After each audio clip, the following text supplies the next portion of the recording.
नमस्कार। प्रादेशिक समाचार के साथ मैं पूनम किरकेट्टा। पहले मुख्य समाचार। प्रधानमंत्री नरेंद्र मोदी ने कहा, महिला सशक्तिकरण केंद्र सरकार की सर्वोच्च प्राथमिकता। देश की प्रगति में हर संभव योगदान कर रही हैं महिलाएं। सांसद सुदर्शन भगत और भाजपा नेता बाबूलाल मरांडी ने मोदी सरकार के 8 वर्षों की उपलब्धियों पर चर्चा की। कहा, इस दौरान देश ने अभूतपूर्व प्रगति की। कांग्रेस ने मांडर उपचुनाव के लिए गठबंधन प्रत्याशी के रूप में शिल्पी नेहा तिर्की को चुनाव मैदान में उतारा। आज करेंगी नामांकन। भाजपा चुनाव समिति आज पार्टी उम्मीदवार की सूची तैयार कर केंद्रीय नेतृत्व को भेजेगी। और मई 2022 में जीएसटी संग्रह में 44% की वृद्धि। और अब समाचार विस्तार से। प्रधानमंत्री नरेंद्र मोदी ने कहा है कि पिछले 8 वर्षों में सरकार ने महिला सशक्तिकरण के प्रयासों में कोई कसर नहीं छोड़ी है। कल एक ट्वीट में श्री मोदी ने कहा कि शुरू से ही सरकार की सर्वोच्च प्राथमिकता रही है कि एक ऐसी विकास यात्रा शुरू की जाए जिसका नेतृत्व महिलाएं करें। उन्होंने कहा कि महिलाओं के नेतृत्व वाले विकास का ही परिणाम है कि हमारी करोड़ों माताओं, बहनों और बेटियों का जीवन पहले से बेहतर हुआ है। नरेंद्र मोदी के नेतृत्व वाली एनडीए सरकार द्वारा की गई कुछ प्रमुख पहल हैं: मुद्रा योजना, प्रधानमंत्री मातृ वंदना योजना, प्रधानमंत्री सुरक्षित मातृत्व अभियान, नल से जल, गैस कनेक्शन और घर में शौचालय, सवैतनिक अवकाश में वृद्धि, सुकन्या समृद्धि योजना के अंतर्गत 2 करोड़ 73 लाख से अधिक खाते, तत्काल 3 तलाक की सामाजिक कुप्रथा को समाप्त करना और सशस्त्र बलों में महिलाओं को स्थायी कमीशन देना। एक अन्य ट्वीट में श्री मोदी ने कहा कि परफॉर्म एंड ट्रांसफॉर्म के सिद्धांत से कारोबार अब पहले के मुकाबले सरल हुआ है। उन्होंने कहा कि इससे युवाओं को विशेष रूप से लाभ हुआ है। लोहरदगा संसदीय क्षेत्र के सांसद सुदर्शन भगत ने केंद्र में मोदी सरकार के 8 साल पूरे होने पर कल गुमला परिसदन भवन में केंद्र सरकार द्वारा पिछले 8 वर्षों में आम जनता के लिए गए कार्यों को प्रस्तुत किया। सांसद ने कहा कि प्रधानमंत्री के शासनकाल में सेवा, सुशासन और गरीब कल्याण के लिए अभूतपूर्व काम हुए। उन्होंने कहा कि पिछले 8 वर्षों से देश की गरीबी 22% से घटकर 10% नीचे आ गई है। सांसद ने कहा कि गरीब कल्याण योजना, किसान सम्मान निधि, आयुष्मान भारत, किसानों और मजदूरों की पेंशन, सौभाग्य योजना, उज्ज्वला योजना और प्रधानमंत्री आवास योजना से पूरा देश लाभान्वित और आत्मनिर्भर हो रहा है। उन्होंने कहा कि श्री मोदी के नेतृत्व में देश के आंतरिक सुरक्षा से जुड़े सभी विवादित समस्याओं का समाधान भी हो रहा है। भाजपा के वरिष्ठ नेता बाबूलाल मरांडी ने कल दुमका में केंद्र की मोदी सरकार के 8 वर्षों की उपलब्धियों पर चर्चा की। उन्होंने कहा कि प्रधानमंत्री नरेंद्र मोदी के नेतृत्व में देश का आत्मविश्वास और आत्मनिर्भरता दोनों बढ़े हैं। देश ने प्रत्येक क्षेत्र में प्रगति की है। उन्होंने कहा कि श्री मोदी आज विश्व के सबसे लोकप्रिय नेताओं में से एक हैं। उन्होंने बताया कि नरेंद्र मोदी के नेतृत्व में केंद्र सरकार ने पिछले 8 वर्षों में ऐतिहासिक फैसले लिए हैं। और अब सुनते हैं अमृत महोत्सव क्विज। आजादी का अमृत महोत्सव।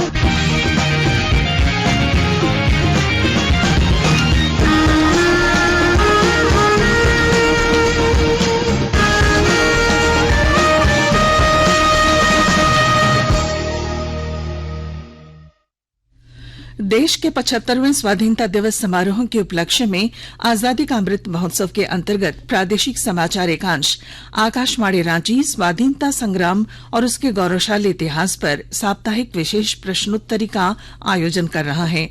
यह क्विज 15 अगस्त 2022 तक प्रत्येक बुधवार शाम 7 बजे प्रसारित होने वाले प्रादेशिक समाचार में शामिल होगा। सेंट्रल कोलफील्ड्स लिमिटेड और mission blue foundation Amrit Mahotsav quiz में आकाशवाणी समाचार रांची के साथ सहयोगी के रूप में शामिल हैं।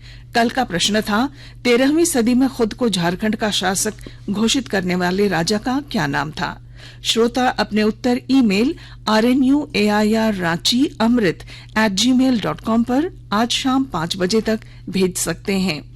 आप जवाब के साथ अपना नाम, पता, फोटो और फोन नंबर भी भेजें ताकि लकी विजेता बनने पर आपका ई प्रमाण पत्र और पुरस्कार आप तक पहुंचाया जा सके। विजेता की घोषणा आज शाम 7 बजे प्रसारित होने वाले प्रादेशिक समाचार में की जाएगी।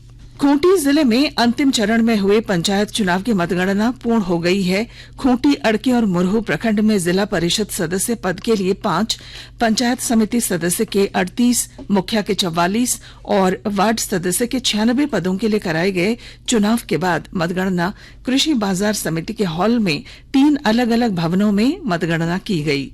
पंचायत चुनाव में खूंटी जिले में 1,88,060 मतदाताओं ने अपने मताधिकार का प्रयोग किया।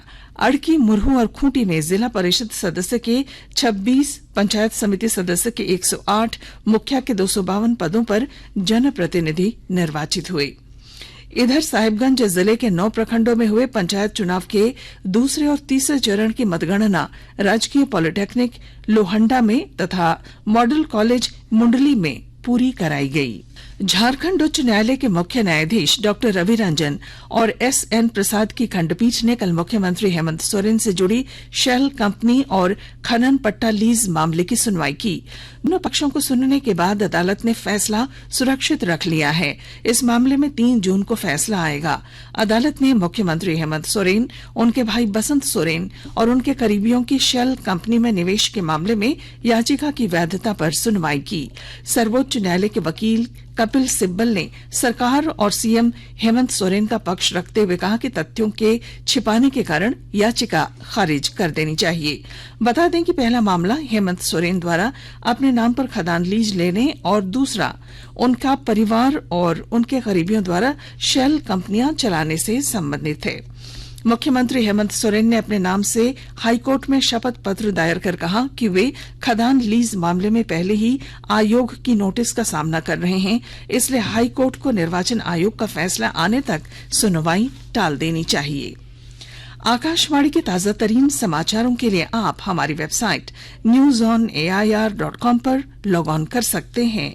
ताजा समाचार Twitter handle @AIR News alerts और Facebook page all India radio news पर भी उपलब्ध हैं।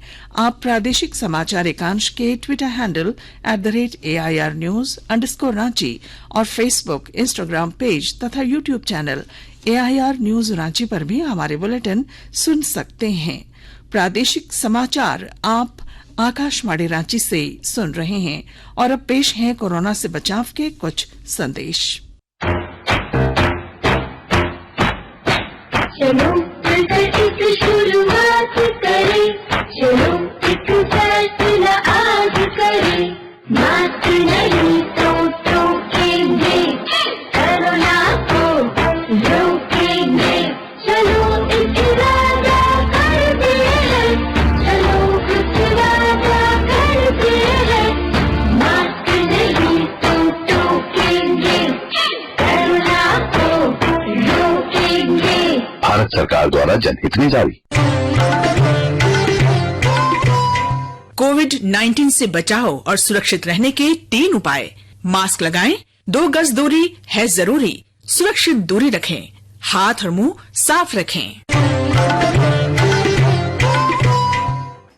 प्रादेशिक समाचार में आपका फिर स्वागत है।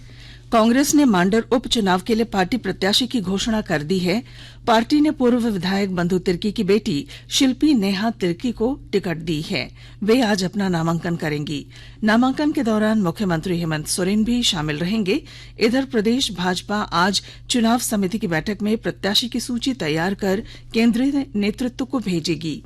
मांडर विधानसभा सीट आय से अधिक संपत्ति मामले में बंधु तिर्की की सदस्यता समाप्त होने के बाद खाली हुई। झारखंड प्रदेश कांग्रेस कमेटी के प्रभारी अविनाश पांडे और मुख्यमंत्री हेमंत सोरेन ने कल 9 सदस्यीय समन्वय समिति का गठन किया। इस समिति के अध्यक्ष झामुमो के केंद्रीय अध्यक्ष शिबू सोरेन होंगे। झारखंड प्रदेश कांग्रेस कमेटी के प्रभारी अविनाश पांडे ने बताया कि गठबंधन में समन्वय और संवाद को और बेहतर बनाने के लिए इस समन्वय समिति का गठन किया गया है। यह समिति राज्य सरकार द्वारा की जाने वाली राजनीतिक नियुक्तियों का निर्णय और राज्य सरकार की जन कल्याणकारी योजनाओं का क्रियान्वयन तथा प्रचार प्रसार की समीक्षा भी करेगी। इस समिति में आलमगीर आलम, राजेश ठाकुर, सत्यानंद भोक्ता, सरफराज अहमद, बंधु तिर्की, फागू बेसरा, विनोद पांडे, योगेंद्र महतो को सदस्य बनाया गया है। राष्ट्रीय पात्रता सह प्रवेश परीक्षा नीट पीजी 2022 का परिणाम घोषित कर दिया गया है। इस बार national board of examination in medical sciences ने रिकॉर्ड 10 दिनों में रिजल्ट जारी किया। छात्र अपना परिणाम natboard.edu.in पर देख सकते हैं। मई 2022 में कुल माल और सेवा कर जीएसटी 1,40,885 करोड़ रुपए रहा है। यह चौथी बार है जब यह 1,40,000 करोड़ रुपए के पार पहुंचा है। वित्त मंत्रालय ने कहा है कि अप्रैल 2022 में कुल 7.4 करोड़ ई वे बिल तैयार किए गए। यह मार्च 2022 के ई वे बिल से 4% कम है। दुमका जिले के विश्व प्रसिद्ध बाबा बासुकीनाथ धाम में 2 साल बाद इस बार धूमधाम से श्रावणी मेले का आयोजन होगा। मेले के आयोजन को लेकर जिला प्रशासन पूरी सक्रियता से तैयारी में जुटा है। विस्तृत रिपोर्ट दे रहे हैं हमारे संवाददाता। दुमका जिले के विश्व प्रसिद्ध बाबा बासुकीनाथ धाम में 2 साल बाद इस बार श्रावणी मेले का आयोजन होगा।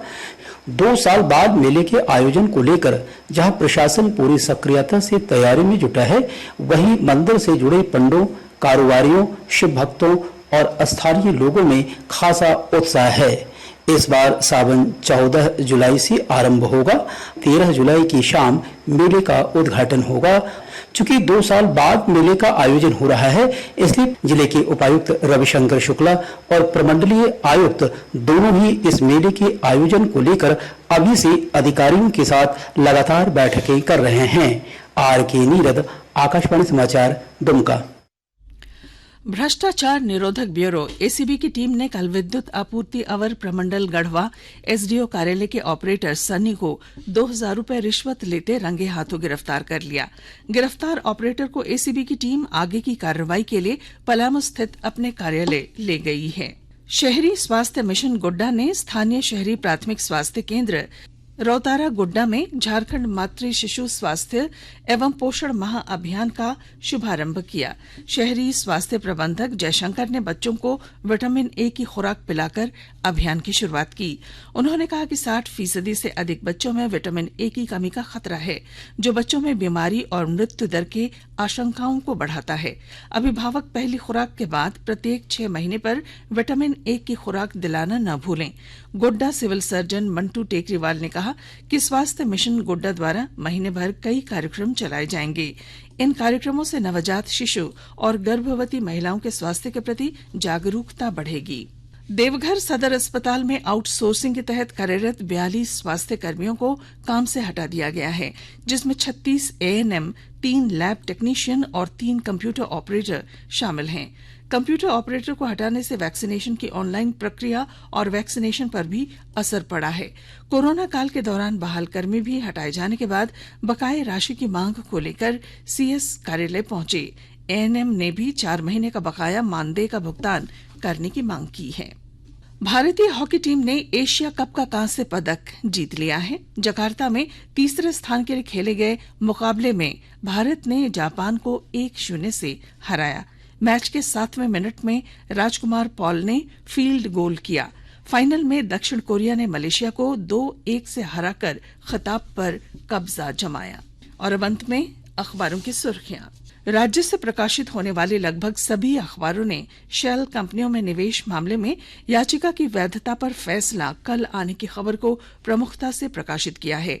इसके अलावा अखबारों ने इन खबरों को भी प्राथमिकता दी है।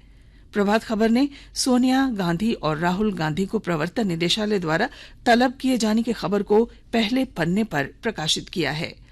दैनिक भास्कर ने झारखंड यूनिवर्सिटी ऑफ टेक्नोलॉजी में अनुबंध पर हुई नियुक्ति की जांच के आदेश की खबर को प्रमुखता के साथ प्रकाशित किया है। दैनिक जागरण ने लिखा है, कृषि विभाग को 32 साल बाद मिले पदाधिकारी। हिंदुस्तान की सुर्खी है, भाजपा की मांग कि सीएम भी अपनी संपत्ति की जांच कराएं।